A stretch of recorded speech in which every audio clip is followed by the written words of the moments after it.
Hello friends, welcome back to the channel. ഇന്ന് നമ്മൾ നോക്കാൻ പോകുന്നത് ലവർ എന്ന മൂവിയാണ്. മൂവിയുടെ തുടക്കത്തിൽ ലാലി എന്ന ഒരു ആൺകുട്ടിയെ കാണിച്ചുകൊണ്ടാണ് സിനിമ ആരംഭിക്കുന്നത്. ലാലി സ്കൂളിൽ പോകാൻ വൈകുന്നു. ടിഫിൻ പോലും എടുക്കാതെ അവൻ ഓടുകയാണ്. തന്റെ സുഹൃത്തിനെ മറികടന്ന് അതിവേഗത്തിൽ സ്കൂളിലേക്ക് ലാലി ഓടുന്നത് കാണിക്കുന്നു. ലാലി അത്ര വേഗത്തിൽ ഓടിയിട്ടും സ്കൂളിലെത്താൻ വൈകുന്നു. അവൻ ഒരു ഓട്ടോയ്ക്കായി കാത്തു നിൽക്കുന്നത് കാണിക്കുന്നു. എന്നാൽ ലാലി ഓട്ടോക്കാരന് 10 രൂപ നൽകി ഓട്ടോയുടെ സീറ്റ് വൃത്തിയാക്കുന്നു. ഉടൻ തന്നെ ലാലിയുടെ സുഹൃത്ത് അവിടെ എത്തുകയും ലാലി ഹീർ എന്ന പെൺകുട്ടിയെ ആഴമായി സ്നേഹിക്കുന്നുണ്ടെന്നും തനിക്ക് അവളോട് ഒരുപാട് ഇഷ്ടമുണ്ടെന്നും പറയുന്നു. എന്നാൽ ആ പെൺകുട്ടി ലാലിയോട് ഒരു തവണ പോലും സംസാരിച്ചിട്ടില്ല. ലാലിയുടെ സുഹൃത്തിന് ഹീറിനെ ലാലിയുടെ പേര് പറഞ്ഞ് പരിചയപ്പെടുത്താൻ ആഗ്രഹം തോന്നുന്നു. ഓട്ടോയുടെ അടുത്ത് വെച്ച് ലാലിക്ക് ഹീറിന്റെ ID കാർഡ് കിട്ടുന്നു. മറുവശത്ത് ഹീർ സ്കൂളിൽ അവളുടെ കൂട്ടുകാരിയോടൊപ്പം പ്രീതി എന്ന ടീച്ചറുടെ മേക്കപ്പിനെ കുറിച്ച് മോശമായി സംസാരിക്കുന്നത് കാണുന്നു. ഇത് കേട്ട ടീച്ചർക്ക് ദേഷ്യം വരുന്നു. ടീച്ചർ ഹീറിനോട് ID കാർഡ് ചോദിക്കുന്നു. എന്നാൽ ഹീറിന്റെ കയ്യിൽ ID കാർഡ് ഉണ്ടായിരുന്നില്ല. കാരണം അത് ലാലിയുടെ കയ്യിലായിരുന്നു. ഹീർ ക്ലാസ്സിലേക്ക് വരുമ്പോൾ അവളുടെ ID കാർഡ് ബെഞ്ചിന്റെ മുകളിൽ ഇരിക്കുന്നത് കാണുന്നു. പക്ഷെ അതിൽ ഫോട്ടോ ഉണ്ടായിരുന്നില്ല. ലാലിയുടെ സുഹൃത്ത് ഫോട്ടോയെ കുറിച്ച് ചോദിക്കുമ്പോൾ ലാലി ഹീറിന്റെ ഫോട്ടോ കാണിക്കുകയും തന്റെ ഫോട്ടോയുടെ അടുത്ത് ഹീറിന്റെ ഫോട്ടോ വെച്ച് മനോഹരമായിരിക്കുന്നു എന്ന് പറയുകയും ചെയ്യുന്നു. അപ്പോൾ ടീച്ചർ വന്ന് നിന്റെ ബാഗ് എന്താണ് ഇവിടെ, വീട്ടിൽ മറന്നോ എന്ന് ലാലിയോട് ചോദിക്കുന്നു. ലാലി ബാഗ് എടുക്കാൻ തുടങ്ങുമ്പോൾ മഴ പെയ്യുന്നു. അപ്പോൾ ടീച്ചർ കുടയില്ലെങ്കിൽ ബാഗ് ഇവിടെ വെച്ചോളൂ, നാളെ നിന്റെ അച്ഛനെ കൂട്ടിയിട്ട് വാ എന്ന് ദേഷ്യത്തോടെ പറയുന്നു. രണ്ടുപേർക്കും ശിക്ഷ നൽകുന്നു. പിന്നീട് ലാലി ഹീറിന്റെ ഫോട്ടോ പ്രിന്റ് എടുത്ത് വീട്ടിൽ ഒട്ടിക്കാൻ ശ്രമിക്കും. അച്ഛൻ കാണുമോ എന്ന് പേടിച്ച് കബോർഡിൽ ഒട്ടിക്കാൻ ശ്രമിക്കുന്നു.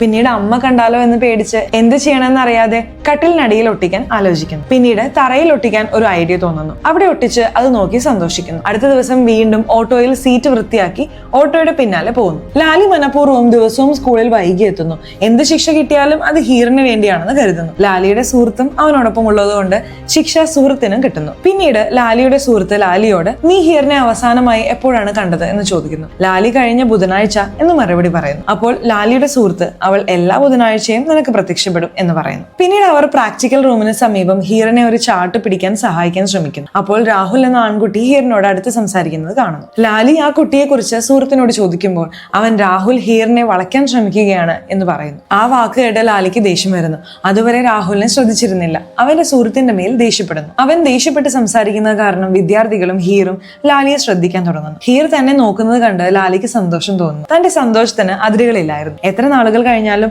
നീ തന്നെയാണ് എന്റെ ആദ്യത്തെ പ്രണയം എന്ന് അവൻ മനസ്സിൽ പറയുന്നു. അടുത്ത ദിവസം ലാലി ക്യാൻറ്റീനിൽ ഹീർ കുടിക്കാറുള്ള അതേ ചായ കുടിക്കുന്നു. അവളെ അത്രയധികം സ്നേഹിക്കുന്നുണ്ടായിരുന്നു അവൻ. ലാലി അങ്ങനെ ചെയ്യുന്നത് രാഹുൽ കാണുന്നു. ഹീറിന്റെ അടുത്തേക്ക് പോകരുതെന്ന് രാഹുൽ ലാലിക്ക് മുന്നറിയിപ്പ് നൽകുന്നു. പക്ഷെ ലാലി രാഹുലിന്റെ വാക്കുകൾ ശ്രദ്ധിക്കുന്നില്ല. ഹീറിന് ഒരു പ്രണയലേഖനം എഴുതുന്നു. അത് ഹീറിന്റെ കയ്യിൽ എത്തുന്നതിന് മുമ്പ് രാഹുൽ വായിക്കുന്നു. വീണ്ടും അവസാനമായി ലാലിക്ക് മുന്നറിയിപ്പ് നൽകുന്നു. പിന്നീട് ലാലിക്ക് ഹീറിനെ കാണുമ്പോൾ അവൾ പുഞ്ചിരിക്കുന്നത് പോലെ തോന്നും. ഇത് കണ്ട് രാഹുലിന് സഹിക്കാൻ പറ്റുന്നില്ല. അവൻ ലാലിയെ അടിക്കുന്നു. ലാലി ഹീറിനെ നോക്കി ചിരിക്കുന്നുണ്ടായിരുന്നു. ആ അടി അവനെ ബാധിച്ചില്ല. പക്ഷെ ഹീർ വന്ന് രാഹുലിനോട് പറയുന്നു, നിനക്കറിയില്ല ഇവൻ എന്നെ പിന്തുടരുകയായിരുന്നു.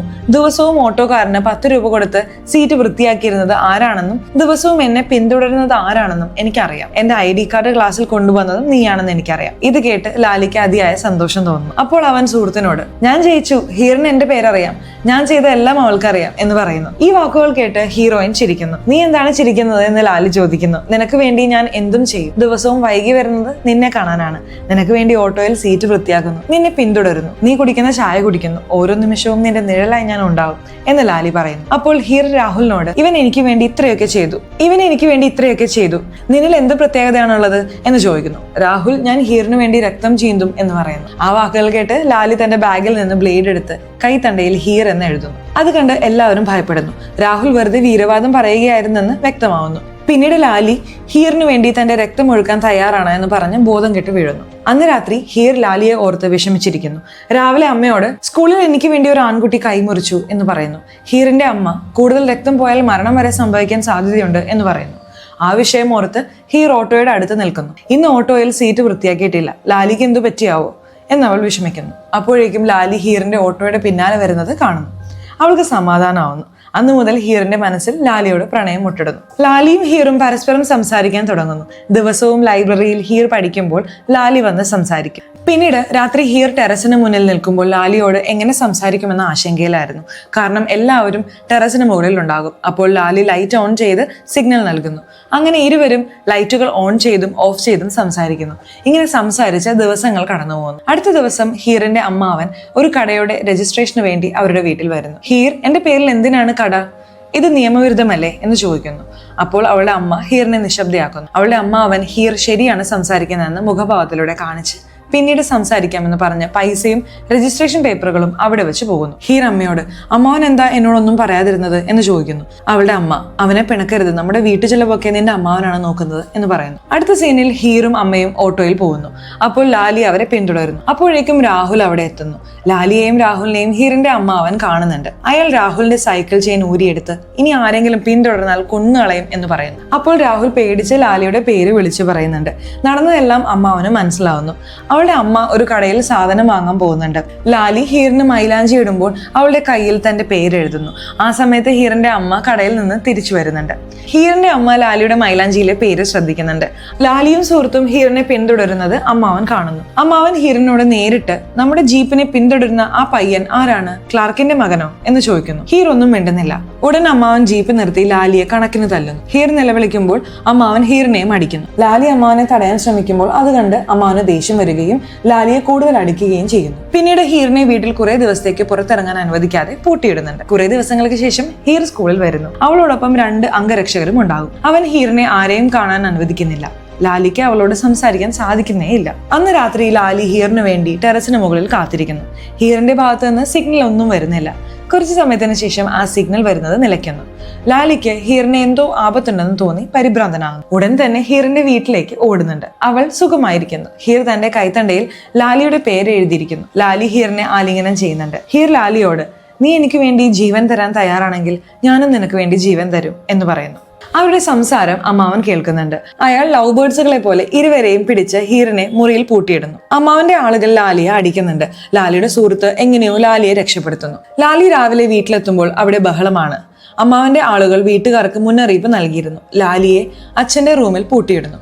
മറുവശത്ത് അമ്മാവൻ ഹീറിന് വിവാഹാലോചന കൊണ്ടുവരുന്നു. ഹീറിന്റെ അമ്മ അമ്മാവനോട് സംസാരിക്കാൻ ശ്രമിക്കുന്നുണ്ടെങ്കിലും അയാൾ അവളെ ശ്രദ്ധിക്കാതെ വിവാഹം ഉറപ്പിക്കുന്നു. പിന്നീട് ലാലിയുടെ സുഹൃത്ത് ടെറസിന് മുകളിൽ വന്ന് ഹീറിന് സംഭവിക്കാൻ പോകുന്നതിനെ കുറിച്ച് പറയുന്നു. ലാലി അങ്ങോട്ട് പോകാൻ ശ്രമിക്കുന്നുണ്ട്. എന്നാൽ അച്ഛൻ അവനെ മുറിയിൽ പൂട്ടിയിട്ടിരിക്കുകയാണ്. കുറച്ചു സമയത്തിന് ശേഷം ലാലിയുടെ വീടിന് മുന്നിലൂടെ വിവാഹ ഘോഷയാത്രയുടെ ശബ്ദം കേൾക്കുന്നു. അത് കേട്ട് ലാലിക്ക് കൂടുതൽ ദുഃഖം തോന്നുന്നു. ഹീറിന് വേണ്ടി ലാലിക്ക് ഭ്രാന്തി പിടിക്കുന്നത് പോലെ ആകുന്നു. വീട്ടിലെ സാധനങ്ങളെല്ലാം വലിച്ചെറിയുന്നു. ലാലി സ്വയം മുറിവേൽപ്പിക്കുന്നു.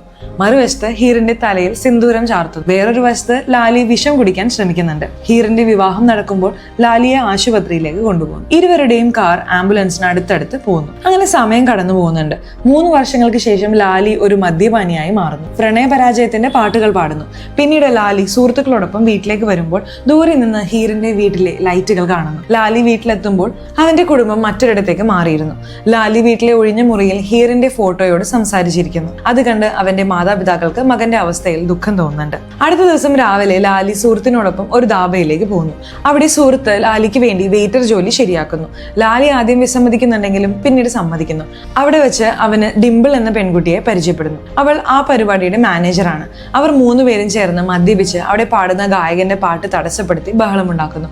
അത് കണ്ട് ഇവന്റ് ഓർഗനൈസർ ഡിംപിളിനോട് ദേഷ്യപ്പെടുന്നു. മദ്യലഹരിയിൽ ലാലിക്ക് ഹീറിനെ കാണുന്നതായി തോന്നുന്നു. അവൻ പാട്ടുപാടാൻ തുടങ്ങുന്നു. ലാലിക്ക് പഴയ പാട്ടുകൾ ഓർമ്മ വരുന്നുണ്ട്. ആ സമയത്ത് അവൻ പാടിയ പാട്ട് ഡിംപിളിനെ ആകർഷിക്കുന്നുണ്ട്. വീട്ടിലെത്തിയ ഉടൻ അവൾ അച്ഛനോട് ഇതേക്കുറിച്ച് പറയുന്നു. അവളുടെ അച്ഛൻ ഒരു മ്യൂസിക് ഡയറക്ടറാണെന്ന് മനസ്സിലാകുന്നു. ഡിംപിളിന്റെ നിർബന്ധപ്രകാരം ലാലിയുടെ പാട്ട് കേൾക്കാൻ അവളുടെ അച്ഛൻ ധാബയിലേക്ക് വരുന്നു. എന്നാൽ അവിടെ പാടുന്നവരെ ആരെയും അദ്ദേഹത്തിന് ഇഷ്ടപ്പെടുന്നില്ല. ആ സമയത്ത് ഹീറോ ആകാശത്തിലെ നക്ഷത്രങ്ങളെ നോക്കിയിരിക്കുകയാണ്. അപ്പോൾ ലാലി പാടുന്നു. അത് കേട്ട് ഗുപ്ത, ഡിംപിളിന്റെ അച്ഛൻ, വളരെ ആകർഷിതനാവുകയും അന്ന് തന്നെ ലാലിയുടെ വീട്ടിൽ വന്ന് മാതാപിതാക്കളോട് സംസാരിക്കുകയും ചെയ്യുന്നു. പിന്നീട് ലാലിക്ക് കാർഡ് കൊടുത്ത് ഓഫീസിൽ വന്ന് കാണാൻ പറയുന്നു. ഡിംപിൾ ലാലിയോട് എന്റെ അച്ഛൻ കുറെ നാൾക്ക് ശേഷമാണ് ഈ സ്റ്റുഡിയോ വീണ്ടും തുറന്നത്. നീ നല്ല പാട്ടുകൾ എഴുതി പാടി ഹിറ്റാക്കണം എന്ന് പറയുന്നു. അങ്ങനെ ലാലി പാട്ട് എഴുതാൻ തുടങ്ങുകയാണ്. എന്നാൽ അവന് പാട്ട് എഴുതാൻ കഴിയുന്നേയില്ല. ഉടൻ ധാബയിൽ പോയിരിക്കുമ്പോൾ അവന് ഹീറിനെ ഓർമ്മ വരുന്നുണ്ട്. അവൾക്ക് വേണ്ടി പാട്ട് പാടണമെന്ന് തോന്നുന്നു. ലാലി ഹീറിനെ ഓർത്തുകൊണ്ട് പാടുന്നു. ആ സമയത്ത് അവന്റെ സുഹൃത്തുക്കൾ ആ പാട്ട് മുഴുവൻ കുറിച്ചെടുക്കുന്നു. പിന്നീട് ആ പാട്ടിന്റെ റെക്കോർഡിംഗ് പൂർത്തിയാക്കുന്നുണ്ട്. അത് റേഡിയോയിൽ വരുന്നു. ധാരാളം ആളുകൾ ലാലിയുടെ പാട്ട് പാടുന്നു. എന്നാൽ ആ പാട്ട് ലാലിയുടേതാണെന്ന് ആർക്കും അറിയില്ല. അടുത്ത ദിവസം ഹോട്ടൽ ബിൽ അടയ്ക്കാൻ 3 മാസത്തെ സാവകാശം ചോദിക്കുന്നുണ്ട്. അപ്പോൾ ലാലിയുടെ സുഹൃത്തുക്കൾ ലാലിയുടെ പാട്ട് പാടിയതുകൊണ്ട് ഗുപ്തയ്ക്ക് പണം കിട്ടിയിട്ടും തങ്ങൾക്ക് പ്രയോജനമൊന്നും ഉണ്ടായില്ലല്ലോ എന്ന് ആലോചിക്കുന്നു. അതുകൊണ്ട് ലാലി പാടിയ പാട്ടിലൂടെ ഗുപ്ത പണം സമ്പാദിക്കുന്നുണ്ടെന്ന് മനസ്സിലാക്കി അവർ ഗുപ്തയുടെ ഓഫീസിലേക്ക് പോകുന്നു. അവിടെ ബോഡി ഗാർഡിനെ കണ്ട് ലാലിയുടെ സുഹൃത്തുക്കൾ ഭയന്നു പോകുന്നുണ്ട്. വളരെ ശാന്തമായി ഗുപ്തയെ കാണുന്നു. 5 ലക്ഷം രൂപയുടെ ചെക്ക് നൽകി ഞാൻ നിന്നെ വിളിക്കുന്നതുവരെ വരരുത് എന്ന് പറഞ്ഞ് അവനെ തിരിച്ചയക്കുന്നു. ലാലിയുടെ സുഹൃത്തുക്കൾക്ക് സന്തോഷം തോന്നുന്നുണ്ട്. പിന്നീട് ഡിംപിൾ ലാലിയുടെ അടുത്ത് വരുന്നു. അവൾക്ക് ലാലിയോട് സ്നേഹമുണ്ടായിരുന്നു. അവൾ ലാലിയുടെ അടുത്ത് വരുമ്പോൾ ലാലിയുടെ മുറിയിൽ എല്ലായിടത്തും ഹീറിന്റെ ഓർമ്മകളും അവളോടുള്ള സംസാരങ്ങളും കാണുന്നു. അവൻ ഹീറിന് വേണ്ടിയാണ് പാട്ടുകൾ എഴുതുന്നതെന്ന് അവർക്ക് മനസ്സിലാവുന്നു. അടുത്ത ദിവസം ലാലി പാട്ടിന്റെ റെക്കോർഡിങ്ങിന് വേണ്ടി ഡൽഹിക്ക് പുറപ്പെടുന്നുണ്ട്. അവിടെ വെച്ച് അവന് ഹീറിനെ കാണുന്നതായി തോന്നുന്നു. മറുവശത്ത് ഗുപ്ത ലാലിക്ക് കൊടുത്ത ചെക്ക് ആശുപത്രിയിൽ നിന്നുള്ളതാണെന്ന് പറയുന്നു. ഷൂട്ടിംഗ് പൂർത്തിയായ ശേഷം ലാലി ആ ആശുപത്രിയിലേക്ക് പോകുന്നു. ഇവിടെയാണ് അത്ഭുതകരമായ ട്വിസ്റ്റ് വെളിവാകുന്നത്. ലാലിക്ക് ഹീർ തന്റെ അടുത്തുള്ളതായി തോന്നുന്നത് യഥാർത്ഥത്തിൽ ഹീർ അവിടെ ഉള്ളതുകൊണ്ട് തന്നെയാണ്. അവൾക്കും ലാലി തന്റെ അടുത്തുള്ളതായി തോന്നുന്നു. പക്ഷേ ലാലിക്ക് അവളെ കാണാൻ കഴിയുന്നില്ല. അവൻ അവിടെ നിന്ന് പോകാൻ തുടങ്ങുമ്പോൾ ഹീറോയിൻ ലൈറ്റ് ഓൺ ഓഫ് ആക്കുന്നു. അത് കണ്ട് ലാലിക്ക് അങ്ങനെ ചെയ്യുന്നത് തന്റെ ഹീർ മാത്രമാണെന്ന് മനസ്സിലാവുന്നു. അവൻ ഉടൻ ഹീറിന്റെ അടുത്തേക്ക് ഓടുന്നു. തറയിൽ കിടക്കുന്ന ഹീറിനെ ബെഡിൽ കിടത്തും. അപ്പോഴേക്കും ഡോക്ടർമാർ അങ്ങോട്ട് വരുന്നുണ്ട്. അവൾ സാധാരണ നിലയിലേക്ക് വരുന്നു. ലാലിയെ കണ്ടതോടെ അവൾക്ക് ഓർമ്മ തിരിച്ചു കിട്ടുന്നു. പിന്നീട് ഹീർ എല്ലാം ഓർത്തെടുക്കുന്നുണ്ട്. എന്റെ വിവാഹം അമ്മാവൻ നിർബന്ധിച്ച് കഴിപ്പിച്ചു. അവിടെ നിന്ന് രക്ഷപ്പെട്ട് ഓടുമ്പോൾ എനിക്കൊരു അപകടം സംഭവിച്ചു. പിന്നീട് എന്ത് സംഭവിച്ചു എന്ന് എനിക്ക് ഓർമ്മയേ ഇല്ല എന്നവൾ പറയുന്നു. അപ്പോഴേക്കും ഗുപ്ത അങ്ങോട്ട് വരുന്നുണ്ട്. അപകടം നടന്നപ്പോൾ ഞാനാണ് രക്ഷിച്ചത്. അന്നു മുതൽ ഹീർ കോമയിലായിരുന്നു. അന്ന് തൊട്ട് അവളുടെ ആശുപത്രി ചിലവുകളെല്ലാം ഞാനാണ് വഹിച്ചത് എന്നയാൾ പറയുന്നു. അവരുടെ പ്രണയത്തിനിടയിലേക്ക് അമ്മാവൻ വില്ലനായി എത്തുന്നു. ലാലിയോട് അവിടെ നിന്ന് പോകാൻ അയാൾ മുന്നറിയിപ്പ് നൽകുന്നു. ഗുപ്തയ്ക്ക് അമ്മാവനെ കുറിച്ച് നന്നായി അറിയാമായിരുന്നു. അതുകൊണ്ട് അയാൾ ലാലിയെ അവിടെ നിന്ന് കൊണ്ടുപോകുന്നു. എന്നാൽ ലാലിക്ക് ഹീറിനെ വിട്ടുപോകാൻ കഴിയുന്നേയില്ല. അവളെ തന്റെ അടുത്തേക്ക് കൊണ്ടുവരാൻ അയാൾ അപേക്ഷിക്കുന്നു. ഗുപ്ത ലാലിയെയും ഹീറിനെയും തന്റെ അടുത്തേക്ക് കൊണ്ടുവരുമ്പോൾ കാർ റിപ്പയർ ആവുന്നു. എങ്ങനെയോ ലാലി ആശുപത്രിയിൽ എത്താതിരിക്കാൻ അമ്മാവന്റെ ആളുകളുമായി വഴക്കിടുന്നു. അവർ അവനെ നന്നായി മർദ്ദിച്ച് ആശുപത്രിയുടെ പുറത്തേക്ക് വലിച്ചെറിയുന്നു. ലാലി വീണ്ടും പ്രണയത്തിന് വേണ്ടി എഴുന്നേൽക്കുന്നു. വീണ്ടും അവർ അവനെ അടിച്ച് താഴെയിടുന്നു. ഹീറിന് ഓപ്പറേഷൻ നടക്കുകയാണ്. ലാലി ഹീറിനോടൊപ്പം ഉണ്ടായിരുന്ന ചെറിയ സമയത്ത് തന്റെ രക്തം ചീന്തിയ സമയം ഓർക്കുന്നു. ലാലി വീണ്ടും ആശുപത്രിയിലേക്ക് പ്രവേശിക്കുന്നുണ്ട്. ഇത്തവണ അവനെ ആരും തടയുന്നില്ല. ലാലി നേരെ അമ്മാവന്റെ അടുത്തേക്ക് പോകുന്നു. അവിടെ ഞെട്ടിക്കുന്ന ഒരു കാഴ്ചയാണ് കാണുന്നത്. ഹീർ മരിച്ചു കിടക്കുന്നു. പ്രാണനില്ലാതെ തന്റെ പ്രണയിനിയെ കണ്ട് ലാലിയും അവിടെ തന്റെ ജീവൻ വെടിയുന്നു. അപ്പോൾ ഗൈസ്, ഇത്രയേ ഉള്ളൂ. വീഡിയോ ഇഷ്ടമായെങ്കിൽ തീർച്ചയായും ലൈക്ക് ചെയ്യണേ. ചാനൽ ഇതുവരെ സബ്സ്ക്രൈബ് ചെയ്തിട്ടില്ലാത്തവരാണെങ്കിൽ ചാനൽ ഒന്ന് സബ്സ്ക്രൈബ് ചെയ്ത് തൊട്ടടുത്തുള്ള ബെല്ലൈക്കൺ ഒന്ന് അമർത്തണേ. എന്നാലാണ് നമ്മൾ അപ്ലോഡ് ചെയ്യുന്ന പുതിയ വീഡിയോസ് നിങ്ങൾക്ക് അരികിലേക്ക് ഉടൻ തന്നെ എത്തുകയുള്ളൂ. ഇനി അടുത്തൊരു വീഡിയോയിൽ കാണാം. അതുവരെ ബൈ.